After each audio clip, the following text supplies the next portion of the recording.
Immediately following the day of Pentecost, when Peter preaching with the disciples in the middle of Jerusalem, 3,000 Jews immediately respond in faith to Christ. The first Christians were Jews. That's not a small thing. There was no group of people less likely to worship a man as God. The Greeks and the Romans saw their emperors as sort of demigods, as descended from their pantheon of gods. But the Jews didn't see that at all. Their devout monotheistic Jews saw God as something completely distinct, something completely apart from creation. So for these people to then turn around and worship a man who many of them had seen being crucified, to worship him as God, shows that something radically altered their worldview, something that they were not open to before. All of a sudden, they began to believe it. Why were they convinced? Yeah. What? The resurrection. I know we keep talking about this in our Acts series, but there's a a big reason deal for that. Because if Jesus Christ rose from the dead, then everything that he claimed and everything that is said about him in the Bible is true, even if that doesn't fit with our preconceived notions. Classic example of this is Saul in Acts 9. So Saul, there was no Jew more devout than he was. And in Acts chapter 9, he is on his way from Jerusalem to Damascus to persecute Christians because he is appalled at this abhorrent idea that God became man and died on a cross. He just cannot, that just does not sit within Saul's worldview at all. And as he is going along the road to Damascus, the risen Jesus Christ appears to him and he says, "Who are you, Lord?" And he gets this response that he never expected. He said, the response comes, "I am Jesus whom you are persecuting." Now, if the voice had come and said, "I am the God of your fathers, I'm the God of Abraham, Isaac, and Jacob," Saul would have been delighted.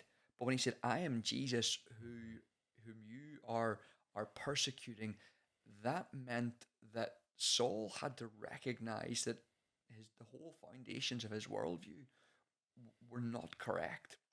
He had to, whatever preconceived notions he had about the nature of God, about the efficacy of the sacrificial Levitical system, whatever questions and challenges he had against the Christian message, well, they melted away because there he was. There was the risen Jesus Christ, and that's relevant in our culture as well. People maybe don't have the same keenly held notions about the interaction of God with his creation or about the Jewish sacrificial system, but people have questions about suffering, pain, what's gone wrong with this world, why has God ordered the universe in the way that he has, and maybe you're not hearing particularly, in your view, satisfactory answers from Christians from the Bible.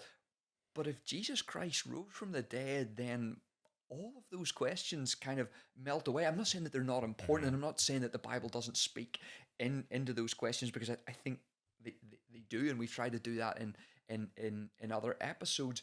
But if Jesus Christ rose from the dead, then it's true. All of it, whatever other preconceived notions we might have.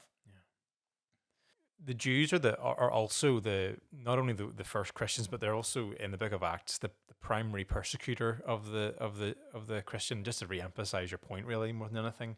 But as Saul starts his missionary journeys, and when we look at that at another time in a bit more detail, he's just constantly met with Jews who reject the message, and because of their view that what he was saying was complete blasphemy, there's this like repeated pattern of activity. He talks about the lying in wait of the Jews. So they were constantly plotting and scheming and trying to stir up the city. They cause riots. There's times where they kind of gather together and assault the house of a Christian. And ultimately, when Paul eventually gets to Jerusalem, they plan to kill him and they begin to beat him up.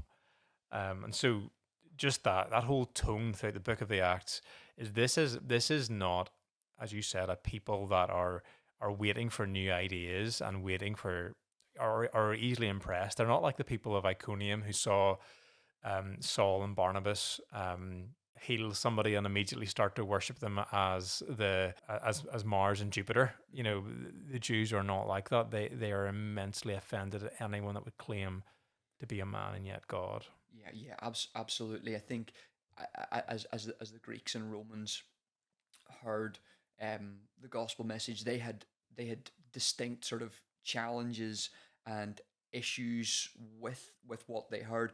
But the notion to them that here's a group of people and they're worshipping a man as a divine being wasn't particularly foreign to them. It wasn't something that they thought from a sort of philosophical, metaphysical position. This is impossible. The Jews initially they did. There was no group of people more skeptical, more cynical about the gospel message, but because Jesus Christ rose from the dead, many of them, that was the point upon. And Saul of Tarsus, as we've messaged, there's no clear example of him, but that was the thing that convinced them, and that really should be the thing that convinces us as well. Yeah, absolutely. Great, thanks.